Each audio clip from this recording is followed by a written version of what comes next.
Welcome back to the Kentucky History Podcast. I'm your host today, Jameson Cable, and I'm with Robert Conne. How you doing, sir?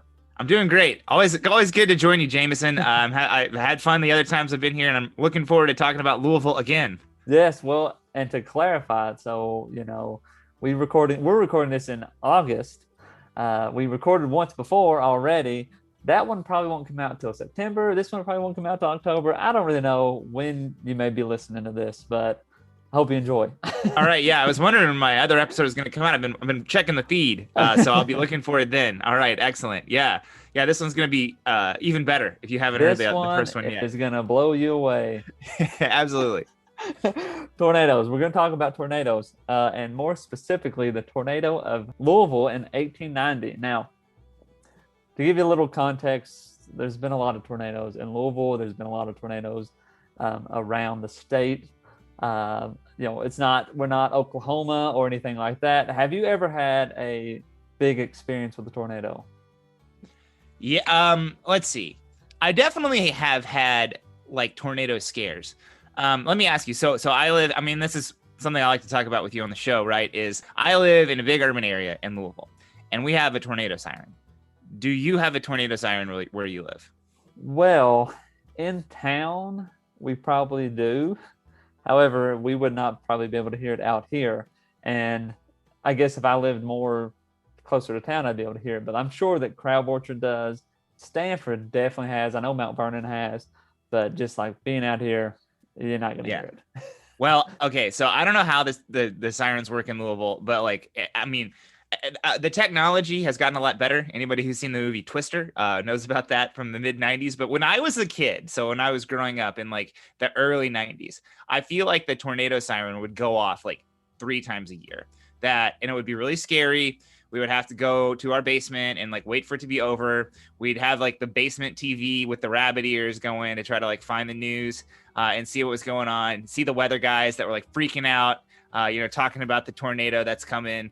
And of course, like it never really materialized. Not like it definitely did in 1890. I remember one time though, and this was probably like 1993, 1994, somewhere around there.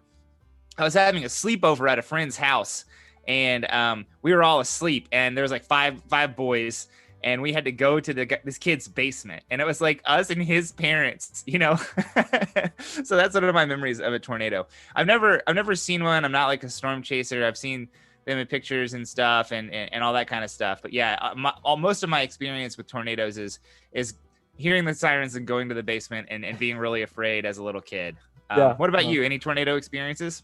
Well, nothing. I mean, we've had some big storms, of course, and such around here. I can't remember of any time we actually had to go to the basement. In my parents' house, we had a pretty decent sized basement, I guess. I don't know the square footage, but enough to go down there and sit, But my biggest tornado scare, if you want to call it that, actually was in Oklahoma City.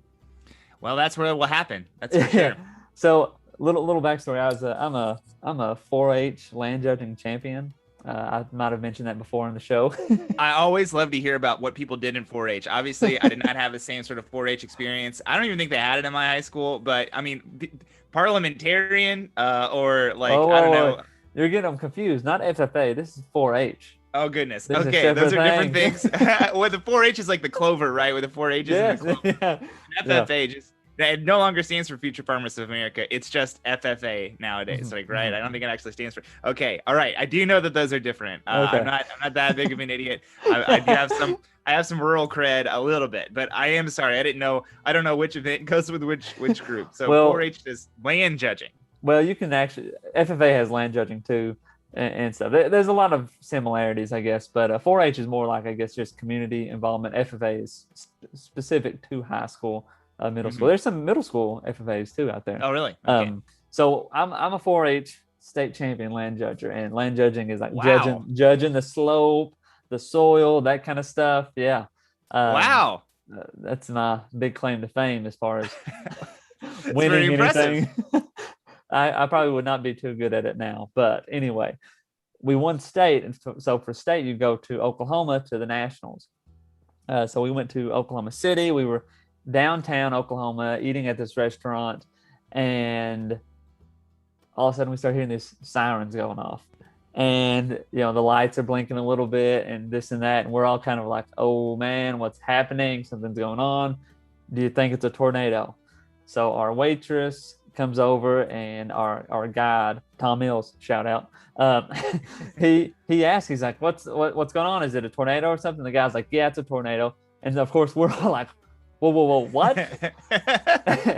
And he said, guys, don't worry, it's like 2 blocks down. It's not going to get up. It's not 2 blocks. Yeah, no. And we're like, what? And that was it, man. We nobody panicked. Nothing happened. That's terrifying. Oh it my went gosh. away, I guess. But yeah, Tornado Alley's different, man. Those Oklahoma, Kansas, Missouri people are different. Yeah, for sure. Yeah. So, but anyway, that's it. There's our tornadoes. Let us know your tornado stories if you got any good ones. But anyway, so we're talking about tornadoes because of the great tornado in Louisville in 1890. And I want to preference this first. I got all this information. I read a book called The Great Louisville Tornado of 1890 by Kevin McQueen. And it has a lot of good details, a lot of good accounts and so forth. But we're going to kind of give a bit of an overview, nothing, give a few excerpts from the book and all that as well. So that's, if you want to go check out that book, it's a great book. I've not been able to get in contact with Kevin, but maybe at some point I'll be able to, and he can come on and talk about it as well.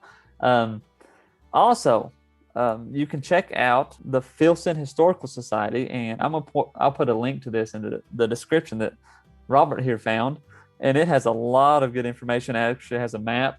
I found the map very interesting because, you've got a lot of things in here about the notes and kind of where specifically things are. And a lot of the landmarks you had in here are not things I'm familiar with, but it was really nice to have that map because you can kind of see, where things actually happened. And yeah, this is like this tornado. I mean, spoiler alert for 10 minutes from now, but it comes like basically right through downtown. And through like West Louisville, up through West Louisville and into downtown area. And one of the things that I do think is interesting is kind of how the geography of the city has changed. They rebuilt after this tornado, but like that part of town, there's not a lot of, the type of development that happened there is not the type of development that's there now. And yeah, it's just kind of interesting to look back into 1890 and what Louisville looked like in 1890 versus how it looks in 2021. Mm-hmm. But yeah, this reading about it is one thing, but then you're like, if there was a tornado there now, that would be really bad. Like that would be billions of dollars in damage. Yeah. Yeah. So I wanted to start off with how they predicted the weather, and then this is in the book. This is a really good excerpt that I read, I was just very captivated on how they predicted the weather back in 1890 or before, and it's pretty interesting. It's pretty interesting some of the things they had, and we think now, well, that was crazy, but it actually back then it's all they had to go on. Science has advanced a little bit since then, and things have changed. But so in the 1870s, it was said that if the north wind and the south wind passed each other on the left-hand side, respectively, that would cause a tornado. So just basically, if the wind, the big flows of wind, the big currents of wind pass each other, you got a tornado. It seems like you'd be having a lot more tornadoes, I believe, if that was the case. Doesn't seem very scientific. Yeah. A professor thought that a tornado was able to bend metal because it was able to convert it into a semi-fluid state. So whenever a tornado came and it contacted metal, it would make it semi-fluid and then bend it. That sounds like that alchemy stuff that they're talking about. Like it turns metal into liquid. I don't think that's how it works. Also, it sounds a little bit like the 9/11 truthers when they're like, the jet fuel like turn the beams into liquid. Yeah, that's not how that works. Yeah. No. This one is just like this next one here. Big cities were able to prevent tornadoes if the buildings were built close together and they would form a barrier. I don't understand how it's supposed to work. I mean, they've obviously seen tornadoes before, right? And I would assume that the tornadoes knock the buildings over, What do they think? It's just if there's enough of them, they would just bounce off or something. Like Yeah, I don't. That one doesn't make any sense really. Yeah, it just No. sounds like people who read about a tornado in a book and were like, I think that this is probably how you stop these Yeah, things. yeah. Farmers were also told to plant trees that would around their land, and that would prevent windbreaks and so forth. You know, That one seems like if you stop the momentum of the wind, like I don't think that's how that works either. Like it's got to get going, but if you plant trees, like it'll stop. Yeah, I don't. Yeah, that's not how that works. I don't think. Yeah. So although you do typically see like tornadoes in empty fields, so I do that one does at least make sense in my head, even if they probably didn't think it all the way through. they need some good trees out there. But this idea was floated around too, that if you would build a wall to the west, that would prevent a tornado from coming to a city. Just a big wall. Again, that doesn't make any sense. Yeah, no, I mean, all these are like, it sounds like you just came up with a list of ideas. You're just telling people to spitball things. Yeah, let's brainstorm. Yeah. But with like 20 minutes of thinking about how a tornado works, even without any scientific knowledge, you should be able to dismiss most of these. I'm surprised there's let's just build a dome around the city. Why not? Biodome, Pauly Shore. Yeah, let's do that. People, would always say, create lookout stations that would help. I guess that makes sense a little bit if you don't have the weather type forecasting. And I mean, we'll get into like the signal corps here in a second, but I mean, being able to look pretty far away and see one forming, that would help, I guess. You'd have to have somebody in it. Yeah, basically having it occupied all the time.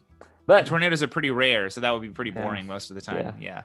But they also thought they could blow tornadoes up with dynamite. So that one just sounds like somebody who wanted to play with dynamite. They were like, listen, just give me some dynamite. I'll take care of this tornado. This is you asked for dynamite last week so you could blow something else up. Now you want to blow up a tornado. That sounds like that guy. Yeah. Not gonna work. So I'm not a meteorologist. How do tornadoes work? From my understanding, it's when hot air and cold air mix together, and that causes a tornado. That's about as much as I know. That's more than I know. That might be wrong. I do remember we had one of the weathermen from a local station, I think it was like Wave 3 or WHAS, came into my elementary school when I was in the 4th grade and talked to us about this. But you can tell how much it sunk in. Like, I guess it's like Tornado Awareness Month. He told us what to do to be safe, and he told us we need to have like a bag full of supplies, which I do remember that. But then he like explained the science of it, and I do not remember that. Yeah. So sorry. I was probably like John Belsky or something like that. I don't know who it was.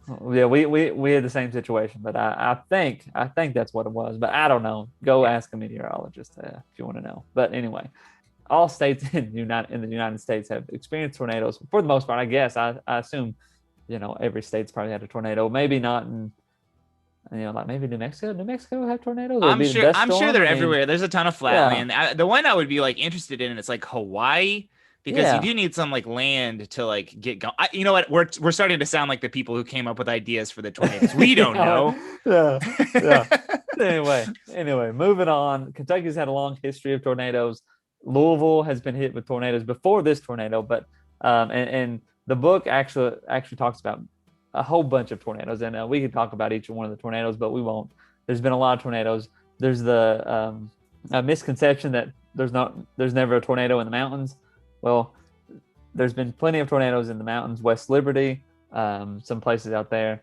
And the thing is, if people think that a tornado can't jump mountains or the mountains will break up a tornado, the thing is, if a tornado gets inside a holler or anything like that, it can cause a lot of damage. I remember that one in West Liberty. That wasn't that long ago. It wasn't. And I think there was one the same year in Henryville, Indiana, or it might have even been the same tornado because I don't think those places are that far away. It might have been. Okay. But that was recent. But we do have history with that. So let's get down to the specifics here. The day we're talking about. So this all begins on Thursday, March 27th, 1890. The storm that struck Louisville actually originated in Leavenworth, Kansas. Leavenworth. There we go. Leavenworth, Kansas, which I don't really know where it is exactly. It's Kansas, so it's. I've heard of it. I've heard of Leavenworth, Kansas. I bet there was something historical that happened there. Yeah. So messages come in all day long from the Signal Corps. Now, do you know of any of what the Signal Corps is? I'm assuming it's like some sort of communication through like, cables or something that lets people close but not that close know that something is going on that they need to know about. Yeah, basically a telegraph. It's the a telegraph messaging back and forth. But one call was made to the waterfront to keep a lookout for a tornado. And Captain John Kirker, the city of Madison, that was his boat. He built up full steam in his vessel just in case. But he was the only Smart of him. person. He was the only person who was prepared for anything. And I kind of wondered if he didn't go and tell anybody or what exactly. I wonder what comes across the Signal Corps cable. I bet it's like a lot of people worried about a lot of stuff. I bet it's a pretty boring job most of the time, and anything can be turned into a big deal, and you just want to get on there and tell people what's going on. And I bet that most people just ignored it and thought it wasn't a big deal. And John Kirker here was like, no, it's time to take this seriously. Yeah, that's at least how it works in my head. Yeah. So a bulletin was also issued from Washington, D.C. that a warning in the area was possible. But now it wasn't specific, I mean, if you say, hey, there could be a tornado in the Ohio Valley, I mean, that's a massive place, There could definitely possibly be one and not even be close to Louisville or any specific area. The weather report read as follows: the indications for today in Kentucky are fair weather, followed in western portion by rain, easterly winds, and stationary temperature. So not too daunting or any sign of fearful activities. Yeah, not a big deal. Just seemed like regular March weather, right? Yeah. So at 7 p.m., the atmospheric pressure dropped so fast that the gas lights went out all over the city, and it began to rain, and then hail followed. Now, again, atmospheric pressure, I don't really know about. So my grandfather used to have this like barometer, old school barometer, which is what you use to measure air pressure, and it was in like a jar, or like a pitcher type thing. It had liquid in the bottom of it. You could tell what the air pressure was by how high up in the stem the air pressure was. And that, of course, like the pressure dropping is what you're talking about, I think, with the cold air and hot air coming together. So when the pressure drops, that's probably a clue that things are about to get real. Yeah. Like, it's probably going to be a big old storm, and we need to get ready. Now, big old storms happen all the time here, and I'm sure they happen there too, like multiple times a year. So, you're probably people getting ready for a big storm, probably not getting ready for a tornado. Yeah. And that's two different things, basically, Exactly. So, Hazel Miller was a child in Louisville, and she actually remembered the events of the tornado when it hit, and she actually gave an account before the tornado hit. And she said, a peculiar stillness occurred as a magnificent electrical display stabbed the intense darkness. The smell of brimstone was in the air. Man, that's a very poetic way to put that. Yeah. The smell of brimstone and magnificent electrical display stabbing the intense darkness. Yeah, Hazel Miller should have been a poet. Yeah. So at 7:45 p.m., a massive gust of wind came through. The telegraph lines were knocked down. So basically, cutting out communication. At 8 p.m., which is the estimated time that it struck, which, remember, at this time, nobody had an Apple iPhone that they popped out, and everybody's time was synced. Give or take, Johnny's pocket watch might say 8:05, Timmy's might say 8:10, and Sam's is at 7:30. He's always late. Right. So it was described as the whirling tiger of the air. Oh, man. And the tornado hits. And now this is I took this right out of the book. It's kind of the first little chapter, or the first paragraph. Sorry, it's the first paragraph of the description of when the tornado arrives in Louisville. So the tornado approached Louisville from the southwest at 36 to 40 miles per hour, as later estimated by Sergeant Burke of the Signal Corps. It sounded like the passage of a heavy train of cars over a bridge 1,000 times intensified. It started as a relatively small but destructive cyclone when it passed through the park lines that are traveling in a northwesterly diagonal path that enter the city limits at Scott and Row and level houses on the north side of Garland Avenue, the first street in Louisville to face the storm's wrath in its early stages, was witnessed by Jackman of Garland Avenue, who described it as being full of yellowish glands, probably lines from bottom to top. It was so brilliantly illuminated that Jackman thought at first that lightning had destroyed the grove and nearby houses. Hazel Miller said lightning played on the ground like white balls of fire. Again, there's Hazel Miller again with the white balls of fire. Yeah, the metaphors and similes, man. She's throwing them out there. I mean, it is. I mean, I'm making jokes, but it's a very serious situation, and a lot of people died. And so I'm sitting here looking at this map, and I can tell you, like, yes, that is seems to be the way that it worked. The first things they have shown up on the map are like Broadway and Dixie Highway. If you're in Louisville, you're going to know right where that is. That's a big intersection. And then, it kind of went up, and that's right around like 17th Street. So like, that's like West Louisville. That's like, really kind of the heart of West Louisville. It's kind of where, I think that's right where the, GE Appliance Park might be, in Newburgh. I'm not totally sure if that's right where that is, but anyways, it comes right up through there. It comes right across, it comes right up through like Jefferson Street there, up through Market Street, and really the place where a lot of the damage happened is right in the middle of downtown, like Main Street and like 10th and 11th Street. So if you know, like, so it's very popular in Louisville to talk about the 9th Street divide because that's where the interstate was built. And that seems to be like right where the tornado went through. It went right through 9th Street and Main Street. Which is, I mean, that is the middle of downtown. Yeah. And that is, there's a ton of stuff right there. That is where Waterfront Park kind of gets started a little bit right there. Nah, that's a couple blocks east of there. But yeah, I mean, pretty close to there. If you've ever driven across the Clark Memorial Bridge there at 2nd Street, yeah, I mean, the Yum Center is not like 10 blocks from there. A ton of damage right smack dab in the middle of downtown. Wow. Which, I mean, is kind of, I mean, downtown, if anything, has shifted east since this time. So this was probably even more important to the heart of Louisville back in the 1890s. So it's pretty wild what happened. Yeah. So this is the tornado was also described to be about 75 yards wide, which, I mean, that's almost a whole football field. That's a huge tornado. Yeah, absolutely. They said it looked like an upside down balloon or a balloon, an air balloon turned upside down. The inner city at Maple Street and 18th Street. That's what you said earlier, like 17th Street? Maple Street probably has been renamed. There used to be a lot of streets named for trees here, and there aren't really anymore. But 18th Street, it's the 18th Street.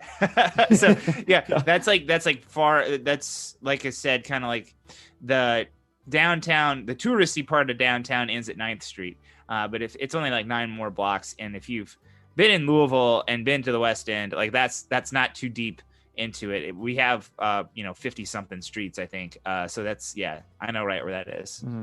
And to kind of give a little bit of background, because some of these, like, these are all basically little excerpts from what happened in people's houses, and we'll talk about that as well. But like, some people had like a saloon or a business of some sort in the main floor of their house, but then they lived on top of it in the second floor.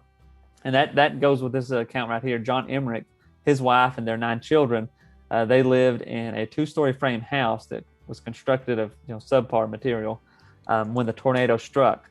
The only people that was in the saloon were Emmerich and this guy named Fred Depp, and the building fell in like a house of cards. The rest of the family were on the second floor, and the family escaped after digging out 4 bodies, though Mr. Emmerich and a few others had been crushed. And this is kind of like the first big hit of the tornado. And I mean, in a 75-yard wide tornado is going to take out a lot of stuff, and it builds up steam as it goes as well. Yeah. And you got to think too, just the architecture of the 1890s and kind of the development of cities in America and other places. City architecture or like really the entire idea of big cities is not super old, especially in the United States. You know, that at this time when everything is industrializing in the post-Civil War era, you're starting to have a lot more people congregate in cities. You're starting to have a lot more development, a lot of cheap buildings that got put up, you know, just because they could stand on their own. They probably could be knocked over if you or I blew on them, much less a tornado. and I'm sure that caused a lot more death. And I mean, you're 30 years, 20 years before really any kind of like building codes or safety codes or anything like that. Yeah. So you're going to be seeing a lot of stuff that's going to get destroyed in this era, that's going to cause a lot more death and destruction than you would even if it had happened 20, 30 years later, probably. The tornado rolls on through the 15th and 19th Street, and it's described as a perfect wreck. Yeah. Everything was flattened. So, I mean, the destruction is it just builds up. Each little thing we're going to mention, it's going to keep on building up. It makes it to the Church of the Sacred Heart, which is also flattened. Sister Mary Pius was actually the only casualty in the church because everybody else was able to get out, but she was crushed under material while she was making her devotion to the statue of the Virgin Mary. Now, the crazy thing about this is the entire church was damaged except for the statue of the Virgin Mary, and the only thing that was wrong with it is the fingertip. Well, there you go.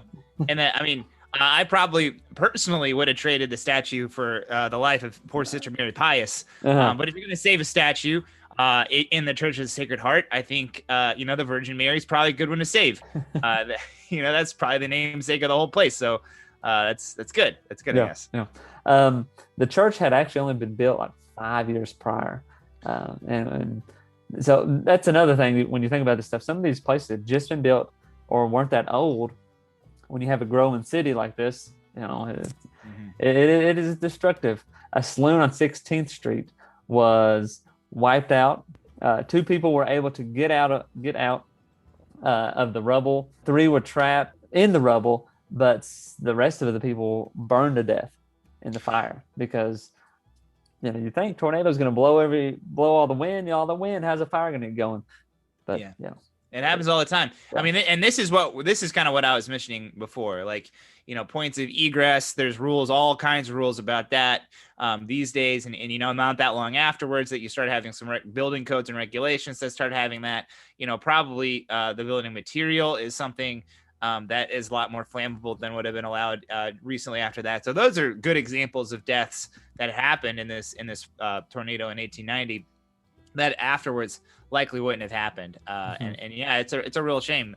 I mean, tornadoes kick up all kinds of other damage still to this day where, you can have, these days, and I'm back then you mentioned the gas lights.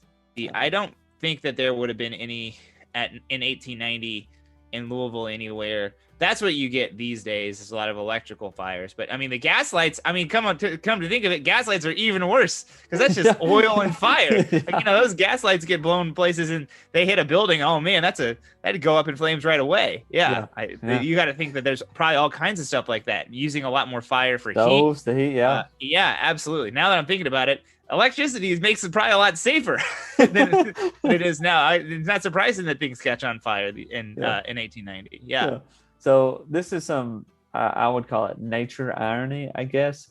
The tornado goes down Chestnut Street. Is there still a Chestnut Street? Yes, Chestnut Street definitely still exists. Okay. So it goes down Chestnut Street, but on one side, all the trees are left untouched. On the other side, all the trees are yanked from their roots. Mm-hmm. So that's just, it's one of those little, I guess, mysteries, I guess. I don't know how that happens, but it happens. This happens a lot with stories about tornadoes. When you hear this a lot. So, one of the things I did want to mention is the next big tornado that happened in Louisville was like 80 years later, is in 1974. And there's a lot more memories of that I've heard. Like people who are older than me, like people my parents' age, or even a little bit younger than my parents, they have very distinct memories of that tornado hitting Louisville when they were children. And my mom talked about like on the news. Like this was, of course, in the time when there was like the nightly news, and they went and filmed all of it. And there were all kinds of stories like that. You had like houses on one side of the street that were destroyed. One of the things that she mentioned that she saw in like on the news was like houses where half the house was completely torn apart and the other half was still had the dinner table set with like place settings and stuff like that. So, you know, these tornadoes, they are mysterious in that way. And yeah, that doesn't surprise me. So yeah, yeah, poor people on the whichever side of Chestnut Street it was on. Too bad for them. Yeah. We're gonna stop our conversation right here, and I want to thank Robert for coming on to the show and talking about the wild events during the Louisville tornado. And we'll pick up our conversation again next week. So thanks for listening, and we'll see you next time.